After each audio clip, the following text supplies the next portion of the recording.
Yes, student. Next chapter on the topic of narration.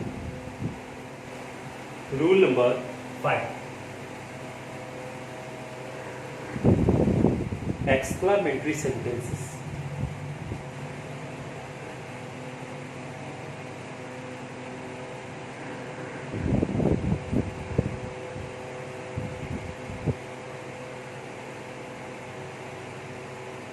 आश्चर्य सूचक।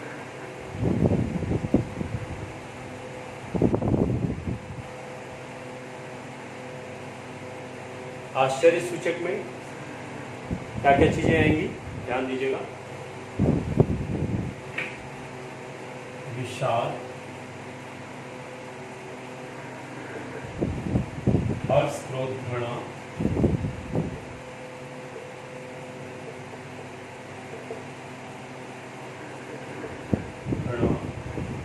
आश्चर्य एवं प्रशंसा।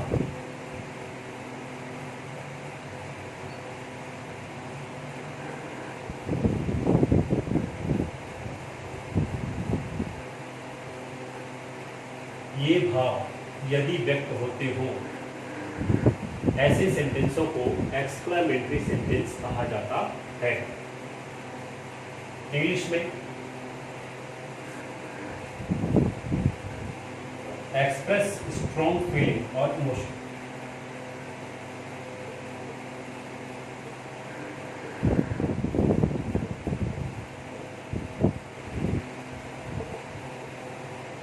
और emotion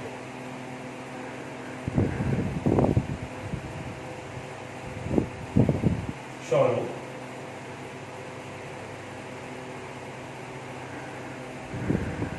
joy, surprise,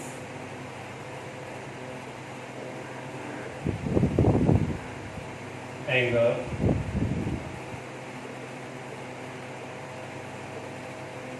content,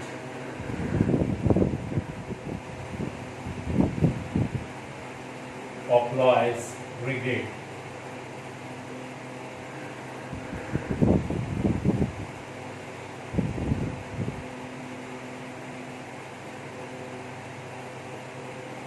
Etc.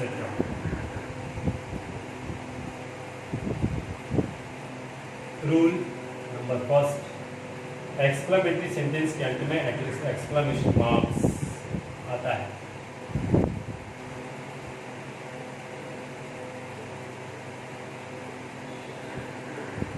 Sentence के अंत में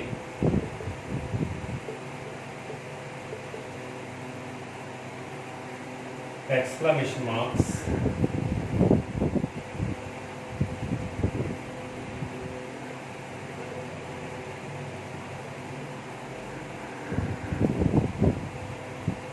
आता है।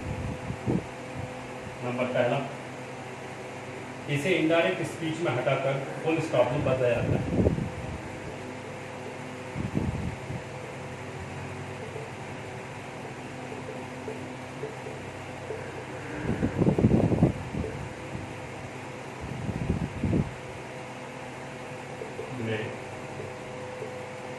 बदला जाता है।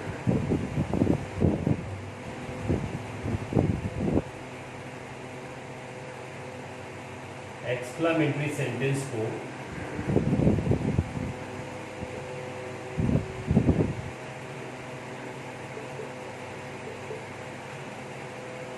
असर्टिव सेंटेंस में बदलते हैं।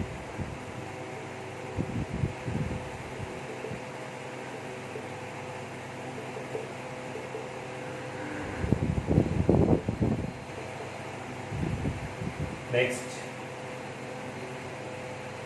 एक्सक्लेमेटरी सेंटेंस का इनडायरेक्ट स्पीच बनाने के लिए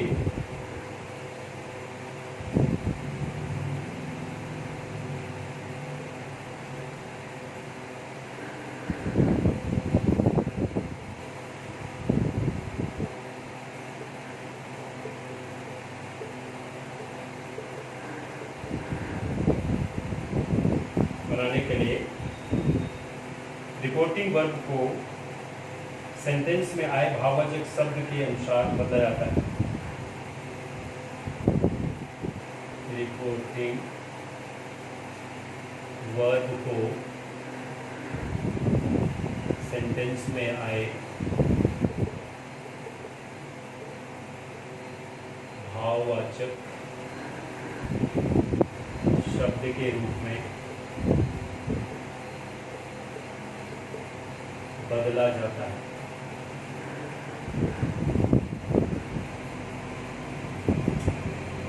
आगे शब्दों का एक टेबल यदि हम बना लें तो इजी होगा। इतना चीज़ें आप समझ ही गए होंगे।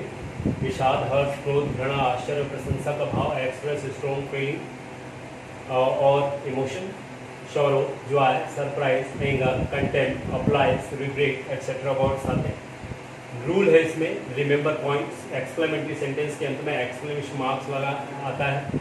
इसे इनडायरेक्ट स्पीच में हटाकर फुल स्टॉप में बदल देते हैं। एक्सक्लेमेटरी सेंटेंस को असर्टिव सेंटेंस बदलते हैं। एक्सक्लेमेटरी सेंटेंस का इनडायरेक्ट स्पीच बनाने के लिए रिपोर्टिंग वर्ब को सेंटेंस में आए भाववाचक शब्द के रूप में बदला जाता है। अब वो शब्द और उनमें प्रयोग होने वाले भाववाचक शब्द क्या होंगे, एक टेबल के माध्यम से मैं आपको समझाता हूँ। ये टेबल आप लर्न कर लेंगे तो मुझे लगता है भाववाचक शब्दों के प्रयोग में आपसे कोई गड़बड़ी नहीं होगी while converting the sentences from direct to indirect narration। यहाँ लिख देते हैं अपन exclamatory verb,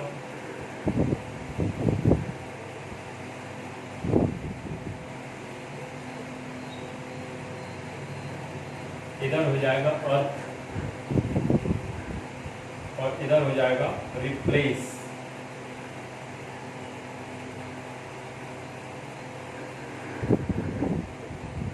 in place of sad. For example wow, hurray,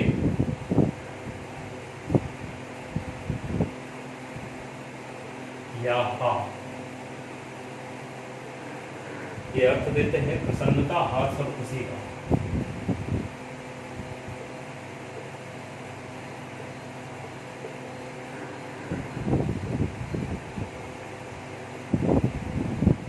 खुशी। आपको करना क्या है, जो आपका रिपोर्टिंग वर्ब होगा वो हो जाएगा एक्सक्लेम विथ जॉय।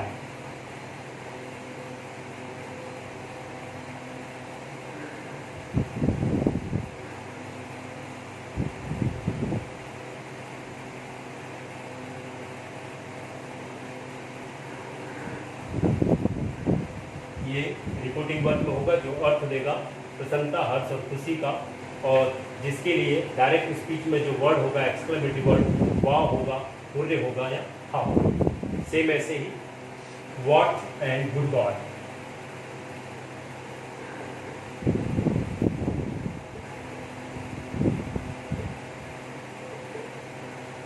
ये अर्थ देते हैं आश्चर्य, विस्मय और हैरानी।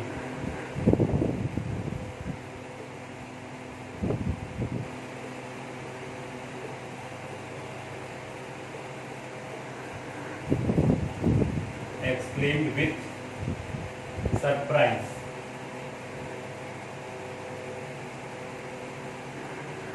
फिर आते हैं well done, bravo।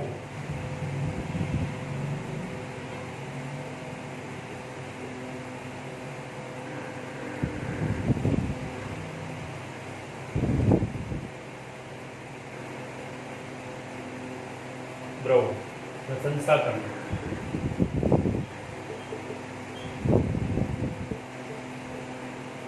इसकी इंग्लिश होगा ऑप्लाइज, explain with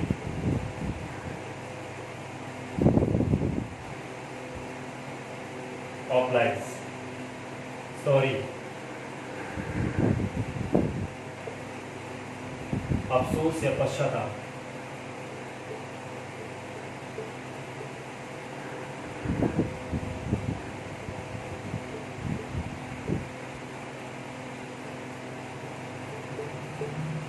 Exclaimed with regret।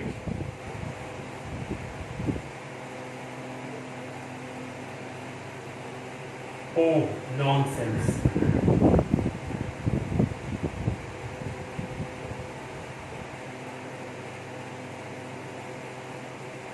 घृणा या तिरस्कार।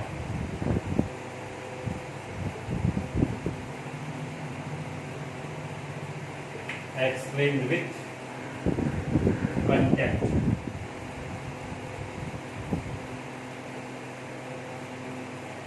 अलास या आह,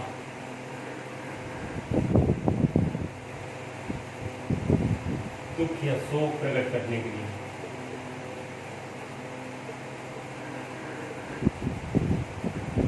यहाँ exclaimed with sorrow,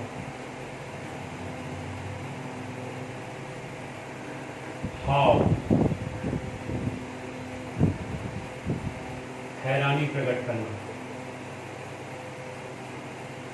exclaimed with surprise and regret,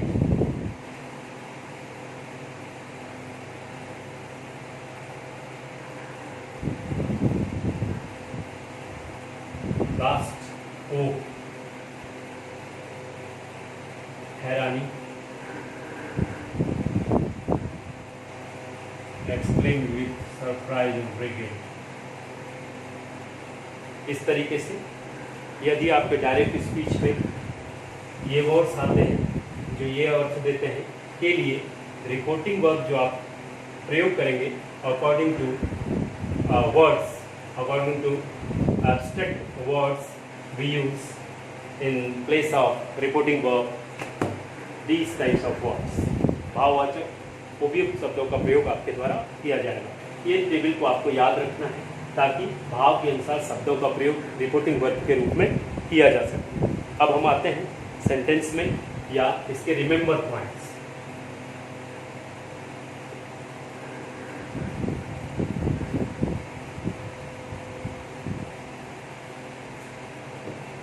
remember points,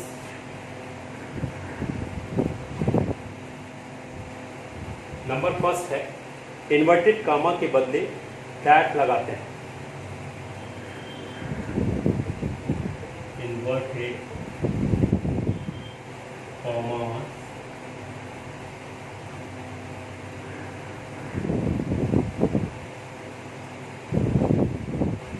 के बदले that as कंजक्शन प्रयोग किया जाता है। नंबर फर्स्ट, आह, ओह, अलास आदि शब्दों को हटा देते हैं। आह, ओह, अलास आदि भाववाचक शब्द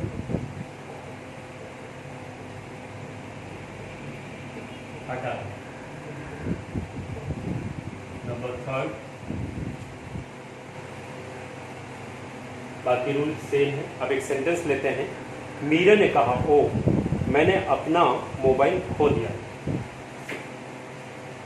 मीरा ने कहा, ओ मैंने अपना मोबाइल खो दिया। सो इसने क्या किया, हैरानी प्रकट की, और हैरानी के लिए अपन सरप्राइज या रिग्रेट का प्रयोग करेंगे। ओ हैरानी को दर्शाता है, और यदि ओह आ जाए तब अपन ओह में आप देख रहे होंगे टेबल में क्या दिया हुआ है, एक्सक्लेम्ड विद सरप्राइज या रिग्रेट। तो यहाँ हो जाएगा मीरा सैड, कंजक्शन दैट, वो हट जाएगा। तो यहाँ सैड की जगह अपने को क्या करना है, सिंपल लिखते हैं सैड। तो मीरा एक्सक्लेम्ड विद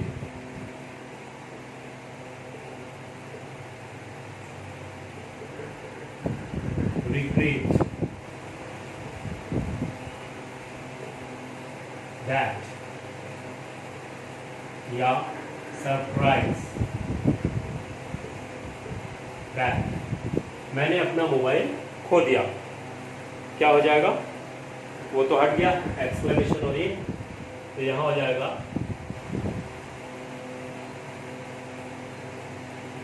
इसका क्वेश्चन भी लिखना पड़ेगा। इसको यदि अपन ट्रांसलेशन करें तो क्या होगा, Meera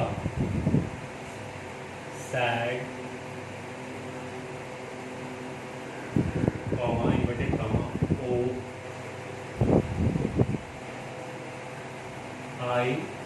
lost my mobile, past का है, आई लॉस्ट माई मोबाइल। अब इसका this is direct speech and this is indirect, थोड़ा ऊपर नीचे हो गया, ध्यान रखिएगा। Meera exclaim with regret, oh के लिए रिग्रेट है, सरप्राइज, दैट। अभी ये किस टेंस का है, पास्ट का, तो पास्ट परफेक्ट में होगा, पास्ट का सिंपल पास्ट परफेक्ट में होगा, सेकंड फॉर्म है, यहाँ हो जाएगा आई हैड लॉस्ट माई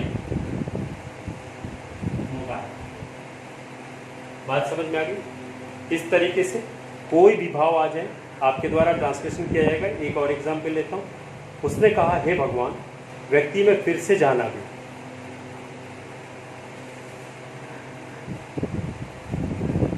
हे भगवान,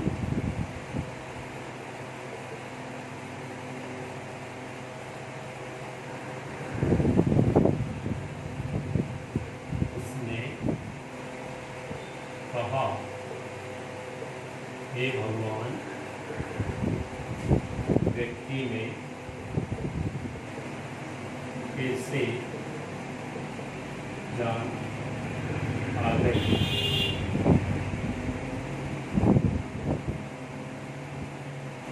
ट्रांसलेशन करें, he said, comma inverted comma, good God,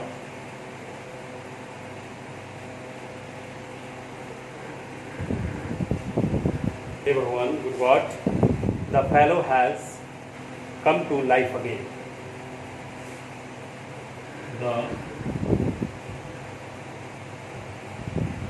fellow has come to life again. अभी गुड गॉड, गुड गॉड आपका टेबल क्या कहता है, गुड गॉड के लिए क्या यूज करना है, तो गुड गॉड में अपन यूज करते हैं आश्चर्य या हैरानी, विस्मय। तो यहाँ भी सरप्राइज यूज होगा, तो यहाँ हो जाएगा ही एक्सक्लेम विथ सरप्राइज दैट, व्यक्ति में फिर से जान आ गई। दिस इज प्रेजेंट परफेक्ट, ये पास्ट परफेक्ट हो जाएगा, ये हो जाएगा the fellow had come to life again। इस तरीके से आप एक्सक्लेमेटरी कोई भी वर्ड्स, जो भी भाववाचक शब्द हो, सिचुएशन को देखते हुए उपयुक्त भाववाचक शब्द इंग्लिश में आप एक्सक्लेम के साथ प्रयोग करके बाकी बातों को, जो भी एक्सक्लेमेटरी वर्ड्स आए हो उनको हटाते हुए असर्टिव सेंटेंस बनाकर अकॉर्डिंग टू टेंस आप विभिन्न प्रकार के सेंटेंसों को डायरेक्ट से इनडायरेक्ट में आपके द्वारा चेंज किया जा सकता है। इसके बाद व्हाट और हाउ का प्रयोग ये हम कल देखते हैं, और इंपरेटिव सेंटेंसेस के साथ कल हम एक्सक्लेमेटरी सेंटेंस के लेसन को कंप्लीट करेंगे। तब तक आप इतने के अच्छे से प्रैक्टिस कीजिए। मैं अच्छे से प्रैक्टिस के बाद ही ये सारे एक्सक्लेमेटरी वर्ड्स आपको याद हो पाएंगे और आप फ्यूचर में इंग्लिश का प्रयोग एक्सक्लेमेटरी वर्ड्स के साथ कर पाएंगे। जब तक आप अभ्यास नहीं करेंगे ये वर्ड्स आपको याद होने वाले नहीं हैं, ना ही इनका प्रयोग आप वाक्य में आसानी से कर सकते हैं। नेक्स्ट में एक्सक्लेमेटरी वर्ड्स का ही व्हाट और हाउ के कुछ सेंटेंसेस का प्रयोग देखेंगे। इसके बाद tomorrow I will teach you imperative sentences. Imperative sentences में ऑर्डर वाले सेंटेंसेस कैसे बनते हैं, इम्परेटिव कैसे बनते हैं, रिक्वेस्ट के सेंटेंस कैसे बनते हैं, और फिर उसमें लैड के विभिन्न प्रकार के सिचुएशनों का डायरेक्ट से इनडायरेक्ट में नरेशन कैसे चेंज किया जाता है, के रूल्स के बारे में कल चर्चा करूँगा। तब तक bye bye, see you, good day, see you tomorrow. Thank you very much.